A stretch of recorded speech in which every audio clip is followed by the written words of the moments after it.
Welcome in to another episode of Home Field Advantage. Hope you're all having a great week or weekend, whenever, however you may be listening or watching us across our great country or our great land. My name is Will Highland. It's October 25th, 2023. You're probably listening to this on our publishing date, which is October 26th, 2023. Either way, we're happy to have you joining us tonight. I've got a few things I want to talk about. I want to talk about a topic that has been something I've been asked about recently. Want to touch briefly on the Celtics. They're opening up tonight. And then I want to finish the show with a quick fun topic of conversation that's non-sports related. All right, where I'm going to begin, though, is news broke last night that Craig Breslow, a two-time World Series champion with the Boston Red Sox, and yes, he got a ring in 2007, even though he did not pitch in the playoffs. But Craig Breslow, two-time World Series champion in 2007 and 2013 with the Red Sox, has been named president of baseball operations for the team, taking over the vacancy left by Chaim Bloom when Chaim Bloom was fired, and Breslow becomes the newest commander-in-chief, so to speak. We'll get to more of that in a little bit. He becomes the first commander-in-chief, or the next, I should say, for the Boston Red Sox, and it's an exciting day. He was the guy that as soon as it was leaked that the Red Sox were going to be talking to Breslow, he was the guy that I had pinpointed that I was really interested in the Red Sox hiring. There's a multitude of reasons why. A lot of people are going to talk about the fact that he's a former player, the fact that he is Yale educated and is a really smart guy, the fact that he worked under Theo Epstein. All these things are good. I think he's young and energetic, and I think he brings a different energy to this role than those Sox have had in a while. And also, I think what's important is that he played here.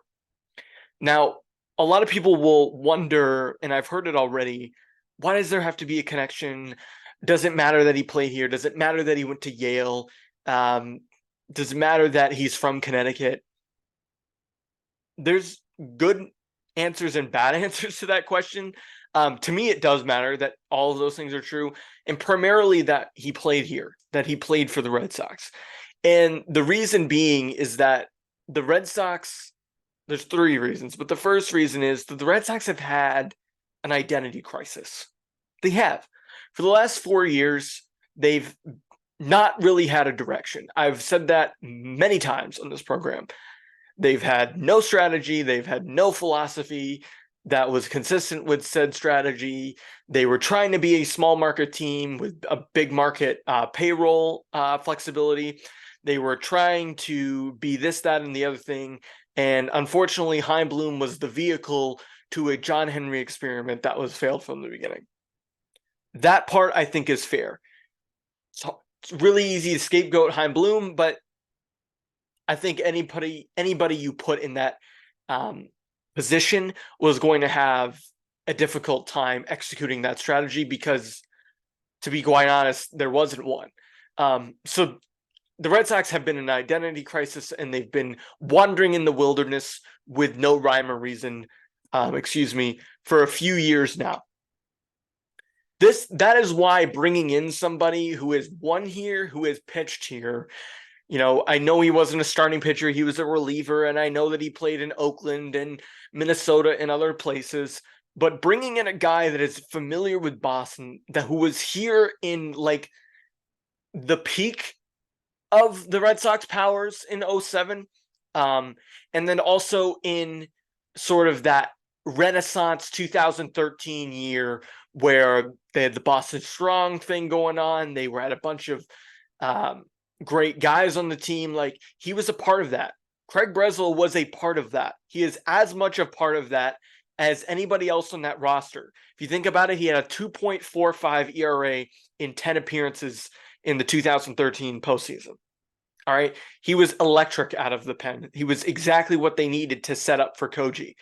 Koji gets, of course, all of the fame and fortune of being their closer and getting the final outs. And he was amazing that postseason. But a lot of times it was Junichi Chizawa and Craig Breslow who were there shoring up the game in the late innings, especially during the Tigers and Cardinals series, in the later half of either series. So it matters. It matters that Breslow played here, because if a team is having an identity crisis and they need to find a new direction, to bring them back to what they were, and the Red Sox desperately need to be brought back to what they were, which is a respectable franchise that competes for the postseason every year. And an American League where practically half the league makes the playoffs, the Red Sox should be in that conversation, if not a lock every year, considering the payroll capability that they have and the tradition of winning that has occurred here in my lifetime. All right, so that's number one. Is they're a team with an identity crisis that has to move forward, and having somebody who's been here and won and understands what the old Red Sox way was like will be a part of that. And look, another thing about that 2013 season is it was right after a abysmal 2012 season. And I know Breslow was here for both the bad and the good of that era. Look, they were not good in 14 or 15, and he was here then too.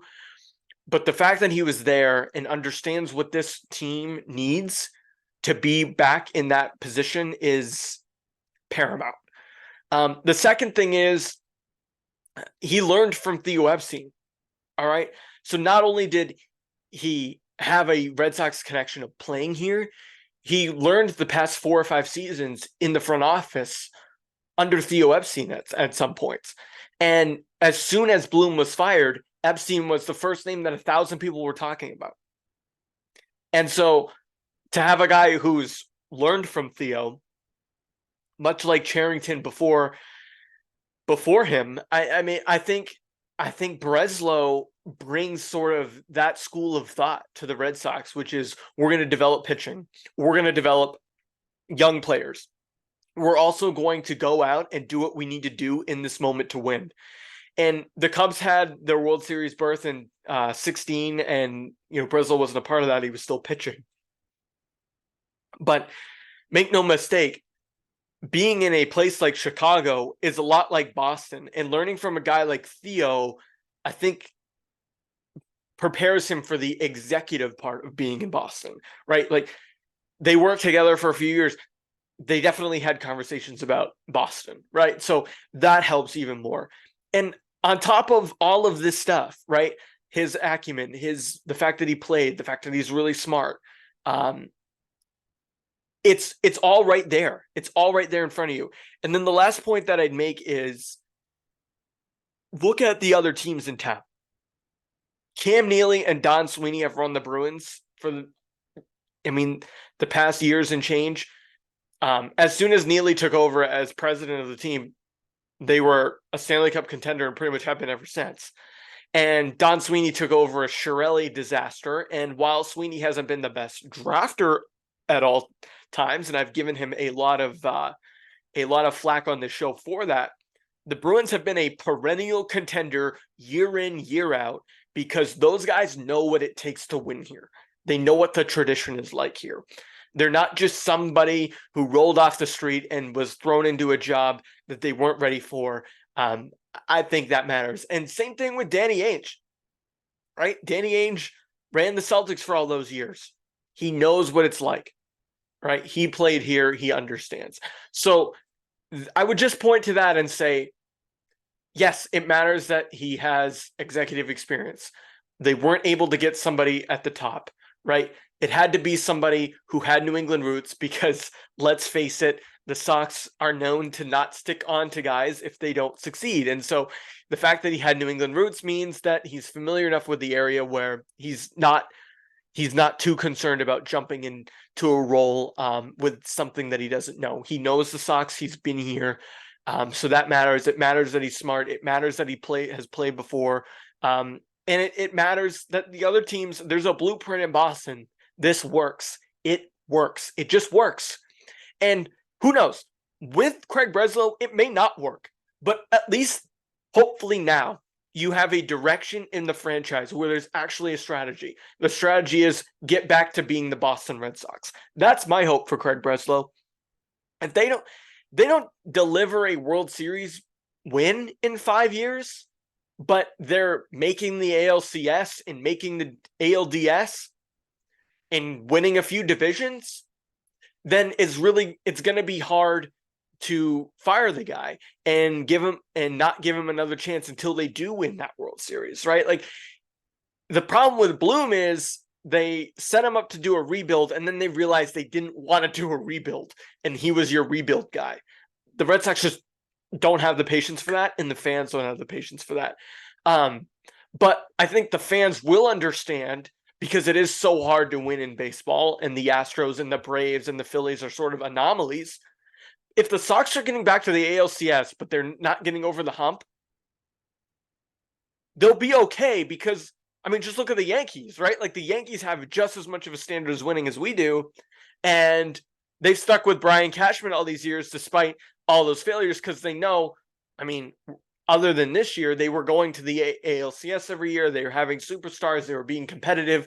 They were fielding a legitimate team.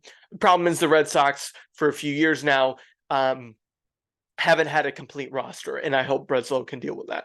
All right, so that's my outlook on Craig Breslow. I think it matters that he played here. I think it matters that he has New England connections and roots. I think it matters that he learned from a guy like Theo Epstein. And more importantly, I think it matters that Red Sox fans give him the same leash we gave Chaim Bloom, right? Just, and maybe leash is the wrong term, but, leeway, I guess. Like, show him a little bit of patience, but understand that the Red Sox need to go out, and I think this is the directive. They need to go out and win. They need to go out and win. And if it's not an immediate World Series, but they're making the ALCS or the division series or competing, for being a top wildcard participant or a division winner, then I think we should continue to let the string, go and see if Craig Breslow can deliver this franchise a World Series. What's interesting is 2011, the fall, they hired Ben Cherington. Within 2 years, he had won them a championship. And then in 2015, they hired Dave Dombrowski, and they went on to immediately win 3 consecutive AL East titles and then a World Series title in Dombrowski's 3rd full year. So they have had immediate success with other GMs. It just wasn't materializing with Bloom because they just didn't have a strategy. My hope is that hiring Breslow can help them solve this identity crisis and get back to being the Boston Red Sox. All right, speaking of a Boston team that had an identity crisis, real quick. Seems like the Celtics have completely overhauled themselves and are going to be a juggernaut. Now, I could be drinking the green Kool-Aid, but as much as I like Marcus Smart and all the other role players that they had, I think bringing, Brogdon included, I think bringing in Porzingis, all right, and Drew Holiday is going to make all the difference. I really do, in terms of this team having a little bit of an it factor, right? Like, I think Brown and Tatum are your guys. Not sure about the Tatum contract. We'll find out about that. But I think the fact that those guys now have other, I would say, legitimate guys around them. I mean, no disrespect to Al Horford or Brogdon or Marcus Smart, but I do think Drew Holiday and Porzingis are a slight step above those guys. And it's gonna matter, right? It's gonna matter for Joe Mazzulla to have those guys to rely on.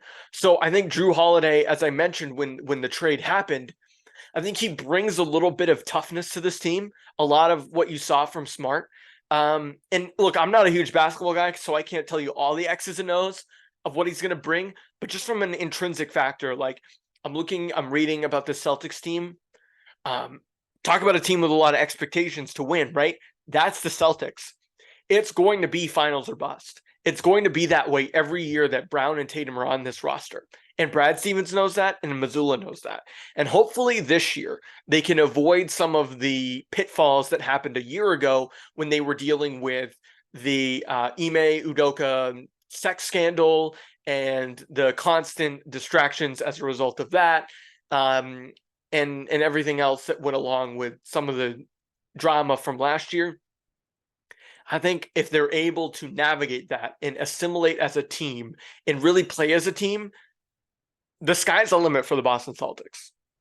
It's just a matter of, are they going to put it all together, stay healthy, and avoid some of the drama of years past. All right. Last but not least tonight, going to be another quick short show. And speaking of years past, I want to give you my 5 most underrated presidents of the United States. Now, before you guys are like, this is out of left field, Will, what the hell are you doing? Friends and I like to bring the group chat to life. I like to expand the family. When you're in this podcast as a listener or as an audience member on YouTube, you are part of the family. You're part of the Sportlane USA family. You're part of the Odd Man Rush family. You're part of the Home Field Advantage family, all of the above. And my friends and I, we discuss things that I think are stuff that you would like as a listener. And we were talking about our 5 favorite presidents. And this is hard because like my favorite presidents end up being like the best ones, right? Because there's sort of like a confirmation bias in history that like you learn to love the presidents that history books reflect well on, which usually means that they're the best in some cases. That's maybe a topic for another show. But like Abraham Lincoln and George Washington and Ronald Reagan or Thomas Jefferson or whatever, JFK, FDR, like those are sort of run of the mill favorite presidents because they happen to be the best. What I like to talk about is sort of the 5th wall, or the 3rd rung, sort of the underrated presidents. And I think our history is filled with many underrated presidents, many overrated presidents for sure. That could be a segment for a future show, but I think that would result in probably me pissing some people off. But I'm going to stick with the underrated presidents because there's been 46 of them, right? Like, and in fact, there's actually been 45 because Grover Cleveland was elected twice. So there's been 45 people to hold the office. And as I said, we focus a lot on like sort of the best. And there's Abraham Lincoln's probably the best president. George Washington and Abraham Lincoln together. You could make an argument for either one. Same thing, a lot of people talk about Jefferson or Andrew Jackson is very controversial, or JFK or Ronald Reagan or whomever, FDR. Here are my 5 most underrated presidents, and they're not in a particular order. Rather, I'm going to go in chronological order. The first is James Madison. James Madison pretty much is the father of American government. And what I mean by that is Washington was made president because he was a leader and was born to be a leader. And then Adams was made president because Adams was with Washington's group, and Adams was the vice president and sort of seen as a successor. And they hadn't quite figured out that that this wasn't really a succession sort of democracy, right? We were a republic based on getting elected didn't matter if you were a vice president or not. So, I mean, like, not to say John Adams was a bad president. I don't really know a ton about him, but I'm just saying that, like, for the first few presidents were elected because of things that they had done and not things that they had, like, thought of. And they weren't really visionaries, I guess is what I'm saying. Thomas Jefferson was a visionary, but Thomas Jefferson was also, like, part of the Declaration of Independence / the First Continental Congress. He was there at all these other things. Like, he was sort of waiting in the wings. The first guy, in my opinion, to ever be elected president because of what he knew he was bringing to the table was James Madison. All right, James Madison is the father of American government. He wrote the Federalist Papers, all right, along with, I believe, John Jay and, was it John Jay? Oh, no, okay. I'm going to mess up I gotta Google this. But Federalist Papers, I'm pretty sure it was John Jay. John Jay, Alexander Hamilton, and James Madison. Okay.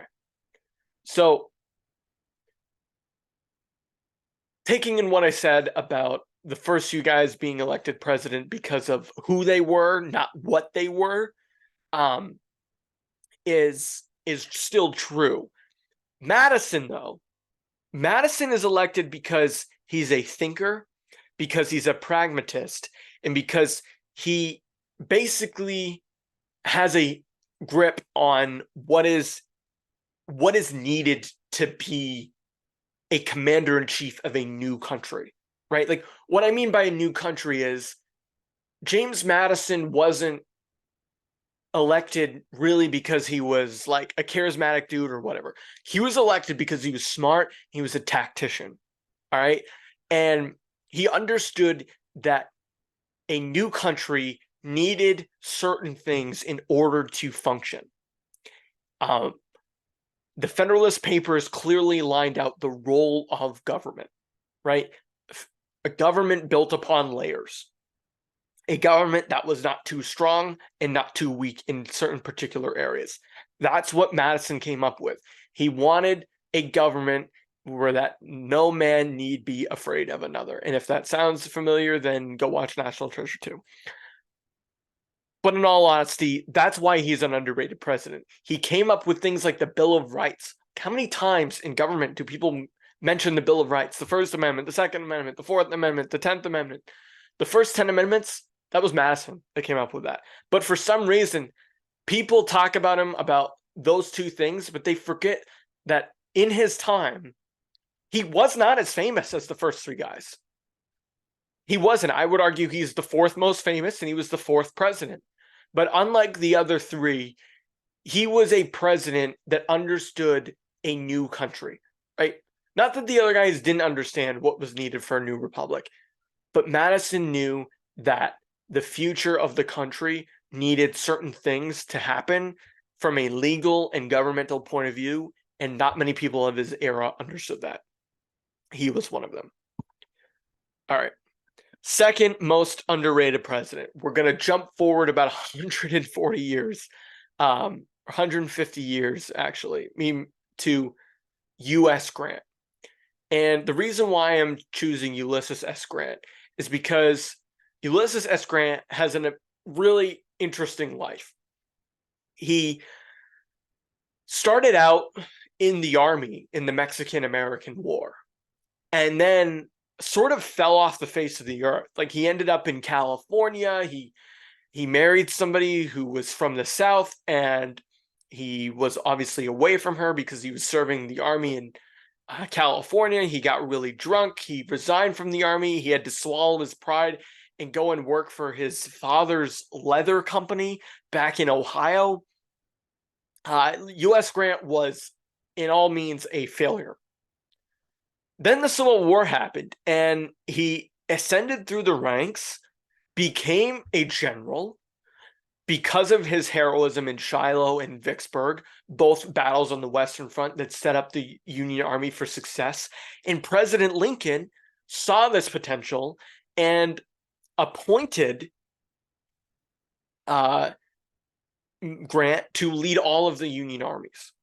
He led the Union Army to victory overall in the Civil War, presided over Lee's surrender, in which means Joshua Chamberlain was there as well, and then sort of became a leading figure in politics because Abraham Lincoln, one of his only flaws as president was appointing Andrew Johnson to be his second vice president.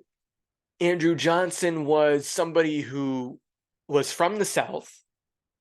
Maine's Hannibal Hamlin had been relieved of that duty, and Lincoln was trying to get favor among Southerners. And so what happened is when Lincoln was assassinated, Andrew Johnson took over and was really, I wouldn't say a Southern sympathizer, that would be way too strong, but he was somebody who just wasn't as strong against things like abolition or the reunification or some of these things as Grant was.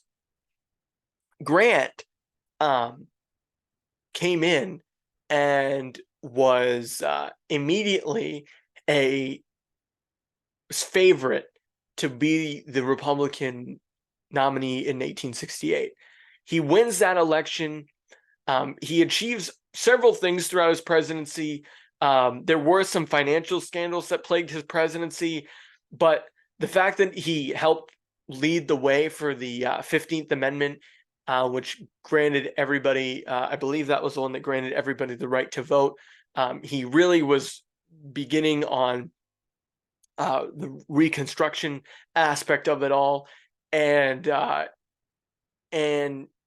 he was somebody who brokered peace with the Native Americans, and he was just someone who, of his time, was looked at as a really strong leader, and he became at that moment, if you had asked people in 1868 or in 1872 when he won re-election who the best president in American history was, a lot of Americans would point to Lincoln and Washington, but recency bias aside, they may have said U.S. Grant. And he's on our $50 bill for a reason. It's not just because he was a stalwart Union general. It's because he helped rebuild the country. And it's because he did extraordinary things to help heal the country. And if I may, if you're not bored already, I want to read you a quote from Frederick Douglass on U.S. Grant. Let's see, Frederick Douglass quote on U.S. Grant. I want to make sure I get it right. Let's see, he wrote, okay. At the eulogy for U.S. Grant, Frederick Douglass said, "A man too broad for prejudice, too humane to despise the humblest, too great to be small at any point. In him, African Americans found a protector, the Native Americans a friend, and a vanquished foe a brother, and an imperiled nation a savior." That's what Frederick Douglass said about U.S. Grant. And I think he's incredibly underrated in American history. All right, third is Calvin Coolidge. Calvin Coolidge is known mostly for being nicknamed Silent Cal and for being a sort of uninspiring president in modern terms. But of his era, Calvin Coolidge got government working. He made government efficient, and he started out in really humble means. He was a young farm boy from Vermont, made his way to Massachusetts, got involved in local politics, ascended through the ranks at the state party level, became a vice presidential candidate under Warren G. Harding, and when Harding died, was elected or named president. As a result of that, he was also sworn in as president in his family home using his family Bible on the spot. And I believe it was his father, who was a lawyer or a judge, who presided over it. So Calvin Coolidge had an amazing ascent to the presidency, not to mention the fact that while he was governor of Massachusetts, there was the police strike, and he basically ended and fired them all. At least 60 years before Ronald Reagan fired the air traffic controllers, Calvin Coolidge fired police officers. And I think Calvin Coolidge, much like Grant, is sort of uncelebrated because they weren't like modern figureheads, right? Like Calvin Coolidge, much like Grant, helped helped with voting rights, helped with Native American reconciliation. He was really good on the economy and business. And he wasn't a celebrity figure, right? Like, he wasn't your modern president. He didn't do things for the flash. He was all business, and he was a tactician. And so, much like Grant and Madison, he remains underrated because he's not celebrated, because he was not a celebratory figure in his own right. On a similar note, Harry Truman, fast forward about 30 years, Harry Truman also had to take over an impossible spot. FDR passed away right after the beginning of 1945. And by the way, FDR had been president at this point for over 10 years. And so he was a beloved figure in many parts of the country because of the way that he was able to handle World War II in the aftermath of Pearl Harbor. So Harry Truman was put in a really hard spot. Now, I'm not going to pretend to be a scholar of Harry Truman, but I will say, if you just think about that alone and what he had to do and the decisions he had to make, including the decision to drop the atomic bomb on Japan, including the decisions that happened post-World War II as a result of European reconstruction, it really was Harry Truman that was put in a really tough spot, and he succeeded. And similarly, Dwight D. Eisenhower is very, very underrated. And Dwight D. Eisenhower immediately succeeded Harry Truman in the 1950s, leading up to 1960. And he was, so popular. Think about this, if this were to happen nowadays. Think about a figure so popular that both political parties want him to run for them. That doesn't happen in 2023, right? That doesn't happen. But that's how popular Dwight D. Eisenhower was when he first entered the political scene. And then as president during the 1950s, he was somebody who led with conviction. He wasn't a overly divisive figure in a very divisive time, leading into a very divisive decade. And Ike was somebody who knew how to lead from experience being a general. And he did things in our country that we just memory hole and forget even happened, such as the interstate system, right? I guarantee one of you listening to this podcast has driven on an interstate today. That interstate system was designed by the Eisenhower administration and is like one of the things that America has that no other country has, is a robust, fast-moving auto system that is interconnected and designed for ultimate efficiency. That's what Eisenhower came up with. And lastly, with Ike, a lot of people talk about his farewell address and his warning of the military-industrial complex.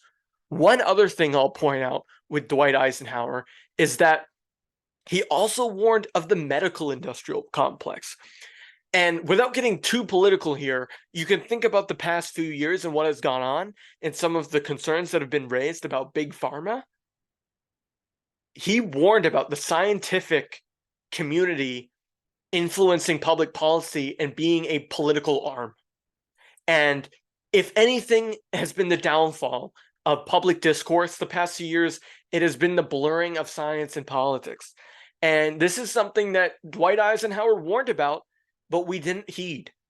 And so just as we would look at the military-industrial complex and the warnings that are associated with that, we should also look at some of the other things that he stood up for, which is the blurring of science and politics and industry. All right. I hope you all made it through that and did not fall asleep. I hope you enjoyed it. Maybe you learned something. I hope I presented factual accounts of these five presidents. So feel free to fact check me and let me know if I missed anything or was incorrect. I don't believe so. I think I tried to stick with what I knew and I didn't try to libertize too much with their biographies. But It is something to think about, right? We talk about underrated sports figures and all of that, but in some ways, American politics and history is a competitive sport, and these guys were able to ascend to its highest position, and in my opinion, succeed there. None of them were perfect, but as John Adams said, if men were angels, then we wouldn't need government. And as Ben Franklin said, we can keep our republic is a great one, but only if we can keep it.